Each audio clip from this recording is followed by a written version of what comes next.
کچھ ادا فرما دیں. ماشاءاللہ جیسے حضرت صاحب ہی کہہ رہے تھے کہ خوبصورت باغ کھلا ہے ماشاءاللہ، صوفیاء کا ہے، مشائخ عظام کا.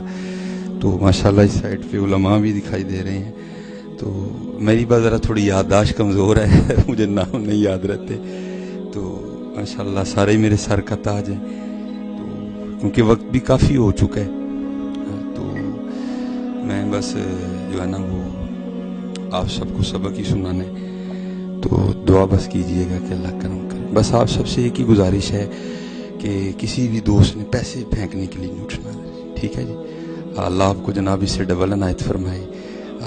لیکن جو ادب ہے نا وہ بڑا ضروری ہے. حضور نبی علیہ السلام کا یہ بڑوں کا نام لیا جا رہا ہو تو سب سے اچھی بات یہ ہے کہ بس بیٹھ کے سنو اس کو. ہاں اگر دل کر بھی رہا ہے تو بڑے طریقے سے اس کو چلا دو آگے، لیکن بس جو ہے نا وہ بیٹھ کے ادب سب سے پہلے ہے. باقی جو ہے نا وہ بات کی ہیں کیونکہ حضرت کتابوں میں بھی بڑا کچھ پڑھا، لیکن اس نالائق نے اپنی آنکھوں سے بھی بڑا دیکھا ہے. تو اب بس کچھ اور ہی دل کرتا ہے حضرت جی.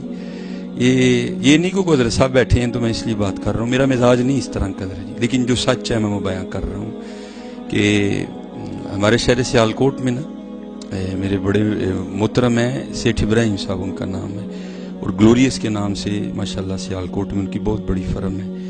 تو جو ان کے والد صاحب تھے نا وہ حضور پیر سید نصیب علی شاہ صاحب کے مرید تھے رحمۃ اللہ تعالی. تو بڑی غربت تھی اس گھرانے پہ، میں نے تو دیکھا نا، بڑوں سے بھی سنا. تو ان کو حضرت نے ایک میرا ٹھیانی شاید عنایت فرمائی تھی. تو اکثر رو کے کہتے ہیں یار تیسری نسل ہے ساڑھے کو ٹھیانی نہیں مکی ہے. تو کیونکہ حضرت جی یا نبی یا نبی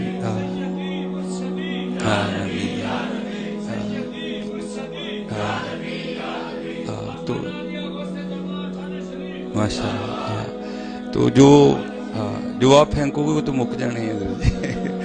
اب بس دل کرتا ہے کہ یار کہ تو کٹھیانی مانوی لگ جائے. بھائی ضرورت تو ہمیں بھی ہے نا، میں کہوں مجھے نہیں ہے، ضرورت مجھے بھی ہے، لیکن بس اب کسی سے آس امید نہیں ہے. بس جھولی رسول اللہ پہ پھیلائی ہے. دیکھو، اور ہم نے سنا ہے کہ بزرگوں سے کہ کبھی تو صاحب پوچھیں گے کون کھڑا دربار ہمارے. تو یہ تو پتہ نہیں جس نے یہ کہا وہ اس کے صاحب کون تھے، لیکن قربان جاؤں جو ہمارے صاحب ہیں. لقد جاءکم رسول من انفسکم عزیز علیہ ما عنتم حریص علیکم بالمؤمنین رؤوف الرحیم ہے. تو کبھی والی تو بات ہی نہیں ہے انشاءاللہ. تو بس اب دل کرتا ہے کہ اس میں سے کچھ مل جائے. میں ایک دفعہ لاہور تقریر کرنے جا رہا تھا تو تب میرے پاس مہران گاڑی ہوتی تھی، تو میں اکیلا ہی تھا. مجھے اکیلے جانے میں بڑا مزہ آتا ہے کیونکہ میں نے سنا ہے جب بندہ اکیلا ہوتا ہے تو پھر ساتھ بڑے اور ہوتے ہیں. تو جب کوئی ہو تو سنا پھر وہ نہیں ہوتے ادھر. تو اس لیے مجھے اکیلے جانے میں بڑا مزہ آتا ہے. اللہ جو میرے پیر و مرشد ہے مجھے سخت ناراض ہوتے ہیں کہ کلے نہ جایا کر. تو بس مجھے جب بندہ اکیلا ہوتا ہے نا پھر ساتھ پتہ نہیں کون کون ہوتا ہے ادھر. تو پھر جب کوئی ہوتا ہے تو پھر کون نہیں ہوتا ادھر.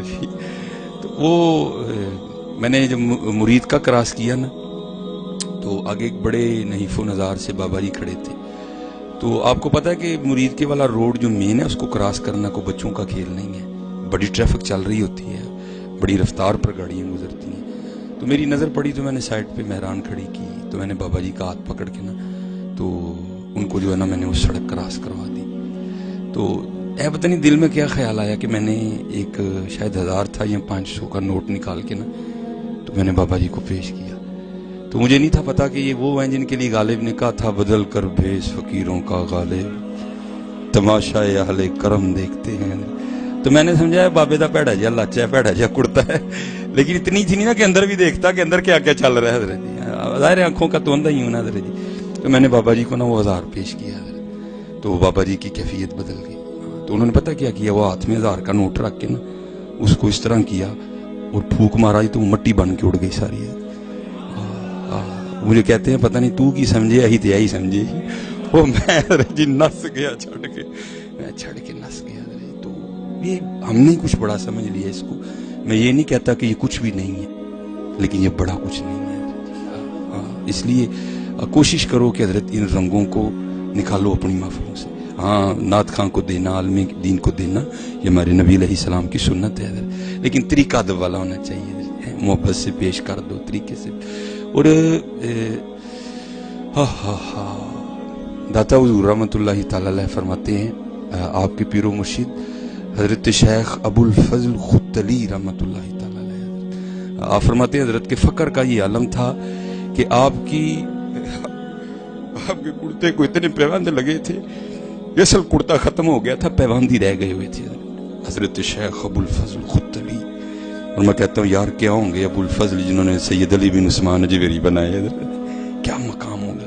तो ये दाता हुजूर कश्फुल मजूब में लिखते हैं अपने एक पीर भाई के हवाले से कि कहते हैं मुझे बस कोई सिलसिला था तो मैं नमाज फजर पढ़ने के बाद ना थोड़ा मैं बीमार हो गया, तो हकीम ने कहा कि वो पत्ते लेके आने हैं जिन पे ओस पड़ी हो, जिससे तरेल पई हो।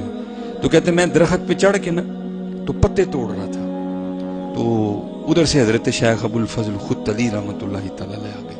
तो जाहिर है हजरत जी अगर आप भी दरख्त पे चढ़े हों और हजरत तशरीफ ले आए तो आपने भी छुपना है कि हजरत साहब ने कहना भाई तू सिरे सिरे दरख्त पे चढ़ के की करने हैं। तो कहते मैंने भी खुद को पत्तों में छुपाया कि हजरत मुझे देख ना लें, लेकिन कहते जब हजरत मेरे करीब आए ना तो मैंने हजरत की आवाज से जान लिया कि हजरत इस वक्त अपने हाल में नहीं है। सही हो नहीं मैनू रांझा सदो हीर ना आखो कोई, रांझा रांझा कर दी मैं आपे रांझा हुई। कहते मैं समझ गया कि इस वक्त हीर नहीं है, इस वक्त कुछ और ही है। अच्छा कहते जब हजरत मेरे करीब आए ना तो हजरत की ये आवाज मेरे कानों में पड़ी। क्या करते हैं, कहते हैं या अल्लाह पूरा 1 साल गुजर गया, तूने मुझे 1 दिरहम भी अता नहीं किया, मैंने भी नहीं मांगा है, लेकिन ये है कि अब मेरे बाल इतने बढ़ गए हैं कि अगर मैं कटवाऊंगा नहीं ना तो तेरे महबूब की शरह टूट जाएगी, तो मैं अपनी जात के लिए नहीं मांगता, इसलिए 1 रुपया दे दे ताकि मैं अपने बाल कटवा लूं। तो दाता साहब कहते हैं कि जब हजरत शेख अबुल फजल खुतली रहमतुल्लाहि ताला अलैह की जुबान से मिसरा अदा हुआ ना तो हजरत उस दरख्त के नीचे आ चुके थे जिसके ऊपर मैं चढ़ा हुआ था। वहां आकर ये फिक्र अदा हुआ मैं अपनी जात के लिए नहीं मांगता, क्योंकि हमारा मसलक यही है जे मेरे दुख विच राधी मैं सुख नू चुल्ले पावां। हाँ हजरत मौला अली मुश्किल कुशा रज़ियल्लाहु ताला अन्हु कूफे के बाजार में तलवार लहराते हुए पूछ रहे हैं, है कोई अली से ये तलवार खरीदने वाला? अगर अली के पास अपना तैबंद खरीदने के पैसे होते तो अली कभी ये तलवार न बेचता हजरत। हाँ क्या हजरत पैसे नहीं थे? कुल्लमा दखला अलैहा ज़करियल मेहराब वजदा इंदहा रिज़्का काला या मरियम अन्ना लकी हादा कालत हुआ मिन इंदिल्लाह इन्नल्लाह यर्ज़ुकु मन यशाउ बिगैर हिसाब। अगर हजरत मरियम के लिए फल आ सकते हैं तो क्या मौला अली के लिए तहमद नहीं आ सकता? लेकिन क्या था जी वो मेरे दुख विच राजी मैं सुख में चुल्ले पावां हजरत। ये इनका मसलक है हजरत जी। वो कहते हैं फिक्रा तब अदा हुआ जब मैं उस दरख्त के ऊपर था और हजरत नीचे थे। या अल्लाह मैं अपनी जात के लिए नहीं मांग रहा, नहीं मुझे नहीं चाहिए कोई भी, जो तेरी खुशी है वो मेरी खुशी है, लेकिन अब बात है तेरे महबूब की शरह की, अगर नहीं कटवाऊंगा तेरे महबूब की शरह टूटेगी। या अल्लाह 1 रुपया दे दे ताकि मैं बाल कटवा लूं। कहते हजरत ने जब मिसरा अदा फरमाया ना तो जिस दरख्त के वो नीचे थे मैं ऊपर था, कुदरत इलाही के सारे का सारा दरख्त ही सोने का बन गया। कश्फुल माजूब शरीफ बयान कर रहा हूं, लेकिन कुर्बान जाऊं हजरत बुना बाबे होते भी। आप फरमाते हैं हजरत ने एक पत्ता तोड़ा दरख्त से ना, एक पत्ता तोड़ा और पत्ता हाथ में लेके आसमान की तरफ मुंह करके अर्ज करते हैं हूं असी मुंह को गल भी नहीं कढ़ सकते और वो पत्ता फेंक के चले गए। हजरत जी निकलो यार इनको निकलो और अपने बड़ों वाला रंग लेके आओ यार। लोगों ने दिते मुक जाते जो खुदा दी कसमें मुक जाते। आओ हूं चोली दरे रसूलुल्लाह ते फैलाई है। हाँ मैंने भी लोड़ है हजरत जी, मुझे भी जरूरत है। हाँ मैंने भी गाड़ी बड़ी करनी है अपनी लेकिन इस तरह नहीं करनी मैंने कोई भी। उधर से उम्मीद है कोई लब जाए हजरत। और छोड़ो यार ये लालच का दामन, गोली मारो इन सारे मामलों को। एक बारी मैं पढ़ा मैं लाजपाला दे लड़ फिर क्यों नहीं मोड़ता, थले बह भाई अपनी थदी अपनी जेब विच रख। यार एक बात करो, मेरे पल्ले भरे रहते भाई, उसको कह नीचे बैठ, मैं हुजूर का नाम ले रहा हूं, चुप करके नीचे बैठ। हाँ अपने पास रख अपनी थदी।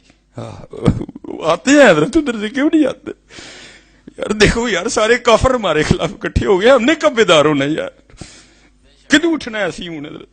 और खुद नहीं उठा जाता हजरत, वही उठता है जिसको हजूर उठाते हैं हजरत जी। हाँ मेरा एक दोस्त मुझे कहने लगा जी तुसी सुन्नी जहाद नहीं करते। मैंने कहा हम ये चंदो चुंदों से जहाद नहीं करते। ہاں خدا کی قسم جس دن ہمیں مدینے سے آرڈر آ گیا نا تو ہم نے کشمیر فتح کیے بغیر نہیں آنا، یا وہاں ہماری قبریں بنیں گی یا کشمیر فتح کر کے آئیں گے.